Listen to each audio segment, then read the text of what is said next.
day po sa inyong lahat. Kumusta na kayo? Kakatapos lang namin mag-dinner. Ngayon mga palangga, ipapakita ko sa inyo kung paano gagawin yung hair bun. Just in case yung mga anak ninyo ay magsasayaw, kasi yung anak ko dati, mayroong dancing lessons ito noon. Kaya minsan pag mayroon silang concert, kailangan igawan ko siya ng bun dito. Ipapakita ko sa inyo guys kung paano gagawin, step by step. Just in case yung mga anak ninyo ay sasayaw sila para marunong kayong gumawa. Suklayin muna natin guys yung buhok. Kasi babalik na ito guys sa bukas sa school. Natapos na niya yung 3 weeks na school holiday. Maginaw rito sa amin. Bumalik na naman dito guys yung mga cases. Grabe. Sobra pa sa dati. I'm gonna flip all my classmates off.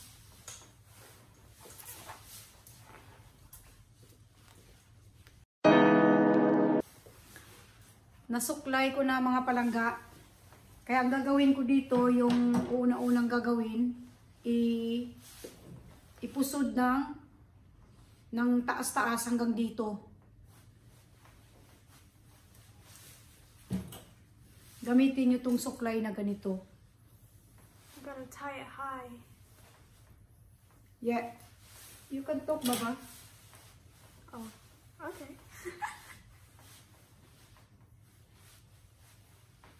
Kasi mayroon siyang bangs. Kasi dati wala tong bangs. Ewan ko sa batang to, gustong bangs. It's beautiful.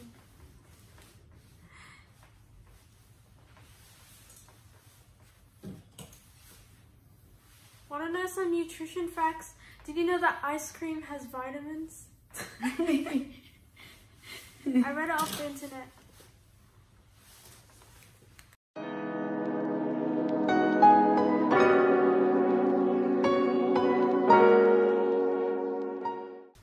Now mga palangga, natali ko na siya. Kasi yung buhok ng anak ko, very long. Kaya dalawang tali na nilagay ko dyan para matibay. Strong siya. Para nilalaglag, nagsayaw sila kasi nagsasayaw to dati ng ballet. Tsaka tap dance. At tsaka hip hop. Tumasayaw siya niyan. Tsaka salsa. Hip hop was boring. Kasi naghinto na siya mga palangga. Nag-guitar lessons naman siya ngayon. I want to go to guitar lessons. Yeah, mag-guitar lessons daw siya. I can't. Pero nag-aaral na siya sa bahay. Sa online lang. No, online is not good. It doesn't teach you anything. Yeah. So ngayon mga palangga, natapos ko na siyang bend your head, Baba. Natapos ko na siyang itali ang buhok niyang ganito. Ang gagawin ko naman dito, hatiin yung buhok. Hahatiin sa gitna. Half. Paghati sa gitna mga palangga, kailangan i-flatten siya. Sa atin salapid. Kaya isasalapid ko mga palangga.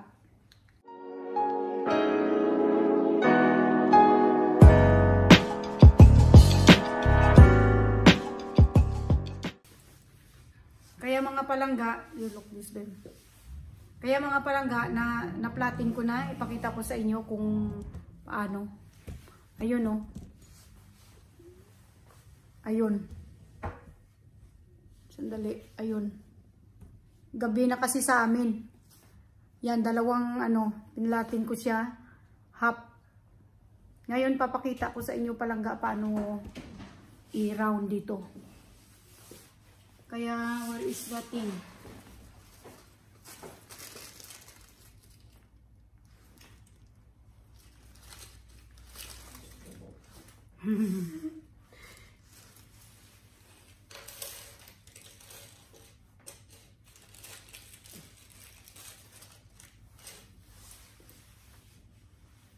Ganutin.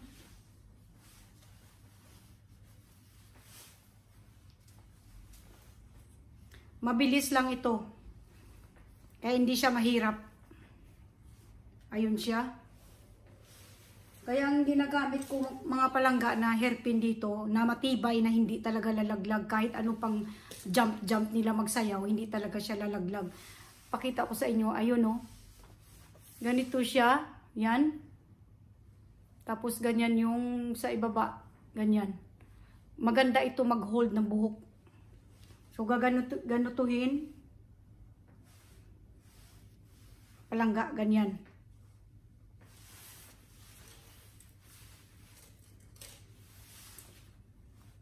Make sure it doesn't jab into my scalp. Aba. I'm showing it to them otherwise they knows how to do it. Ayun oh. Natapos ko yung isa pa lang. Saka ito mayroong yung kanina pinakita ko malaki, ito naman yung medyo maliit.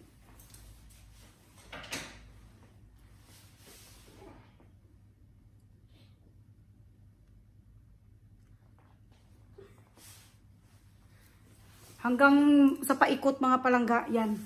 Naikot ko na siyang lahat. Baba. Look over there, baba, please. You see? Hindi na nalaglag.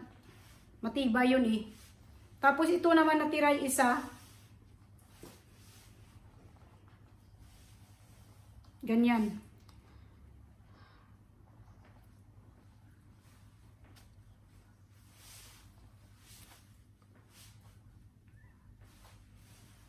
Kasi ang sobrang haba ng buhok nito.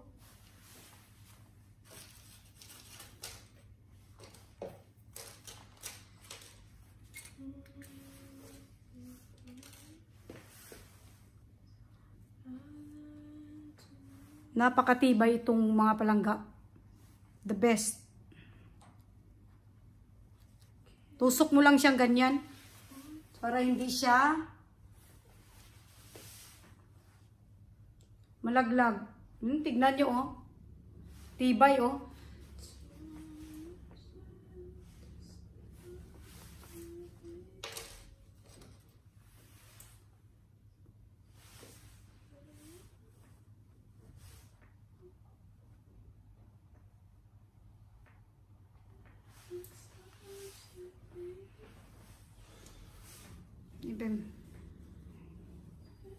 Makin nyo yan.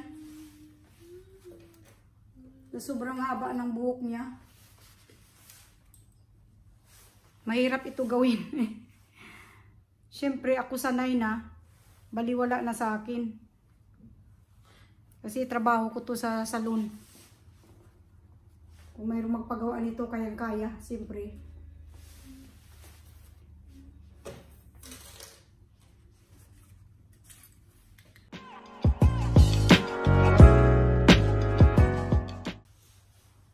Ayun mga palangga oh. Ayan. Ganyan. Not don't bend anymore. See. So ngayon, ganito na siya. Ang gagawin dito, ispirihan natin ng tubig. Para yung buhok hindi magbukag, taas-taas. Little bit water. And then, yung spray net, ito. Ito siya mas maganda. Kasi minsan, pag sumayaw sila, ayaw ng instructor na may buhok dito. Kaya papakita ko rin sa inyo to na paano ko ipaplat yan. Gagawin ko siya.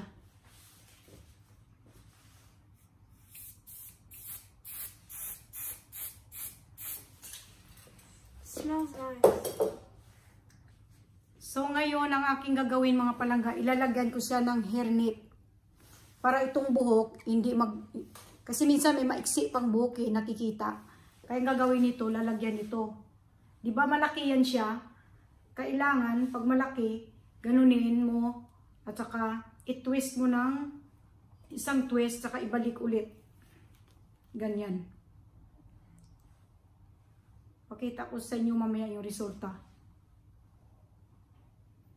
Kailangan nga dito ang hairpin na ito ilalagay para medyo maitim kasi sa kanya parang gold. Ayun, oh. Yan. Pretty, it suits me. Tapos, di ba pag ano, may mga buhok pa na nalalaglag kasi yung pag nag-concert sila, bawal itong lumalaglag ang buhok. So, ang gagawin ko dyan, isprayhan ko siya ng tubig. Isprayhan ko siya. Paikot. Pagkatapos ko binasa mga palangga, inisprayhan ko ng tubig. Kailangan suklayin. Pag ganyan. Para ang buhok magsunod siya, mag-flat. Magsunod ba siya? Dandahan lang.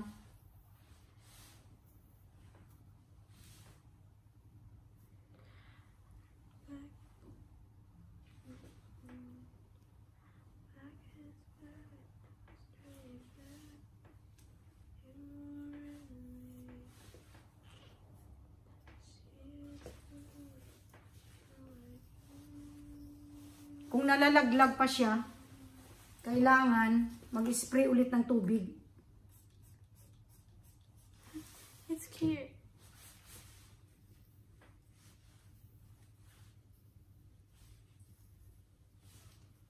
Ayun, nag-flat na siya. Flat na. Kung minsan, itong bangs na ito, wala na itong choice na... Kasi yung anak ko dati, walang bangs ito. Kaya yung buhok niya, ano talaga, kasama yan lahat, flat na flat. So ngayon itong buhok pa kasi niya, may bangs, allowed naman, allowed. Basta i-flat lang, mamaya ipakita ko sa inyo. Kung i-flat na mga palangga ito, wala nang buhok naglaglag kasi basa, nagsunod siya sa suklay. Ganunin. Tapos ang gagawin dyan, sandali, magsuot muna ako ng mask. Ayaw kasing amoy ng spray net. Nahihilo ako. So mga palangga, natapos ko na siyang flat, di ba? So ngayon, isprayhan ko siya ng spray net para hindi siya maglaglag pag magsayaw. Kailangan tabunan dito, ano, yung protektahan natin yung mukha ng bata.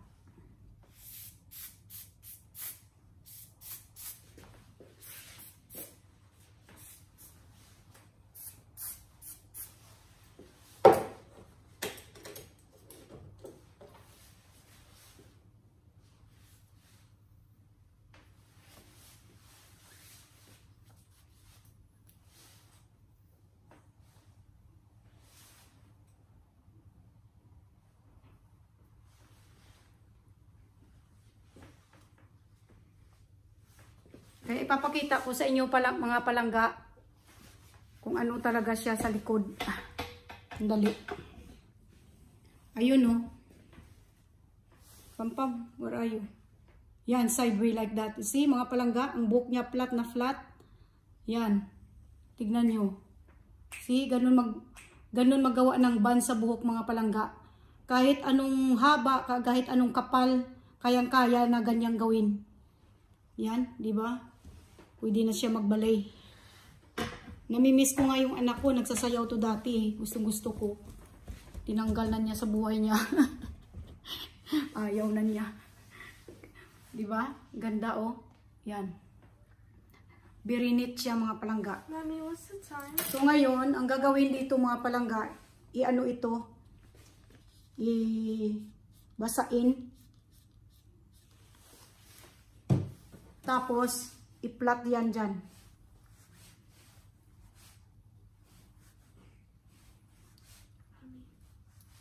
What's the time? Time? The time is almost 7:30 na ng gabi sa amin. Mga palangga, Lunes. I think I sleep in 2 hours. Yeah, kasi babalik na siya sa school, kailangan matulog na siya ng maaga ngayon. Wala nang late sa kanya. When it's school, I always sleep 9:30, then wake up at 6. Diba, mga palangga? Yan, ganyan, flat. Just in case yung mga anak ninyo sasayaw. Ayan. Yan. Kapal ang buhok ng anak ko, sobra. Tsaka ang haba. Ang hirap, pag tignan mo, ang hirap gawin. Pero mabilis lang, diba? Ayan. Tapos, ang gagawin dyan, mga palangga, lalagyan ulit ng spray net.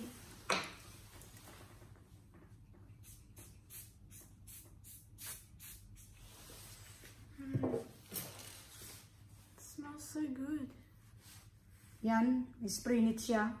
Tapos, mag-ano kayo, maggamit ng hairpin na nito ang gagamitin dito. Kasi doon kanina, iba yun. Pang-hold talaga ng buhok yun. Kahit anong bigat, hindi lalaglag. Kahit di ba sabi ko, kahit magtalon-talon, hindi talaga lalaglag. Tapos, ganunin. You see?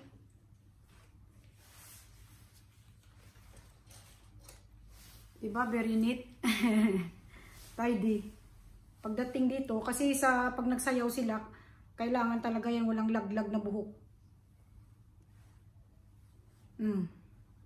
Diba? Ayun na mga palangga. Natapos na. Ayan. Side, like that ba ba? See? Hanggang sa likuran. Diba? Ayun siya, oh. Straighten your body, baba. You see? Those.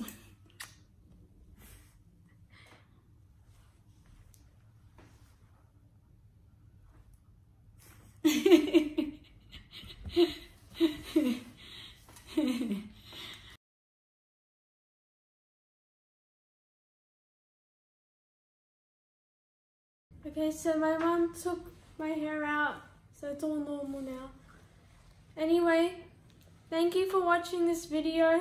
Hope it was enjoyable and educational at the same time. I hope you can be able to do your hair like that after watching this tutorial. Hope you like your hair in a bun. Put your hair out. Tignan nyo guys yung buhok niya. So make sure to like, comment, subscribe and share this video so we can get subscribers and views, likes. Thank you for watching guys. Be safe. Thank you. Bye. Stay Have a good safe. night. Mwah. Say bye. Bye. Bye.